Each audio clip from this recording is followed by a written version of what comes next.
For 36 years, I've worked with him very, very closely, very intimately. Very many memories of our association. Well, what can I say? He led a full life. It was a full life, extremely full life, and it was an extraordinarily distinguished life. Economic advisor, chief economic advisor, finance secretary, member secretary, planning commission, governor, Reserve Bank of India, deputy chairman, planning commission, finance minister, prime minister. I can't think of anybody in India who's had all these posts and filled them with the greatest of distinction. His finance ministership was transformative. He transformed the Indian economy. He was the technocratic master. P.V. Narasimha Rao, of course, was the political master. But Dr. Manmohan Singh was a technocratic sutradhar of the 1991 economic reforms, which transformed Indian trade, transformed Indian industry, and made India the global power that it has become today.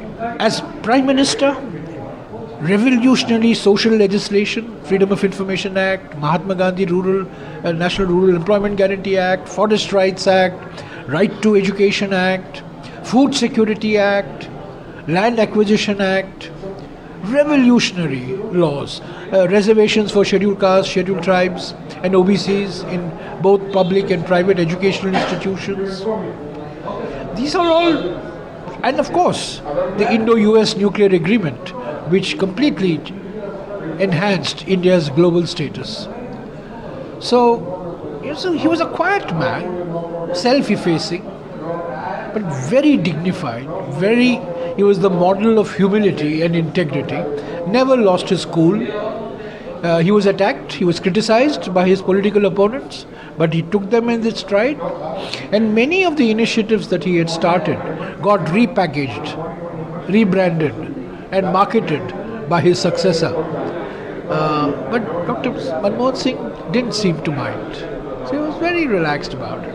And I think he's truly one of the gentle giants.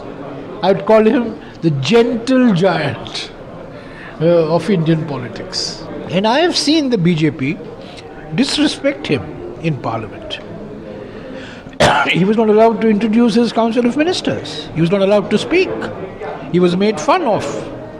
But he took everything in his stride. Never got ruffled, never got agitated. And he always tried to take people along. That's what I think is, he was a decent man. He was a great Prime Minister. He was a terrific Finance Minister. But ultimately, he'll be remembered for being a good man, a decent man, a gentleman.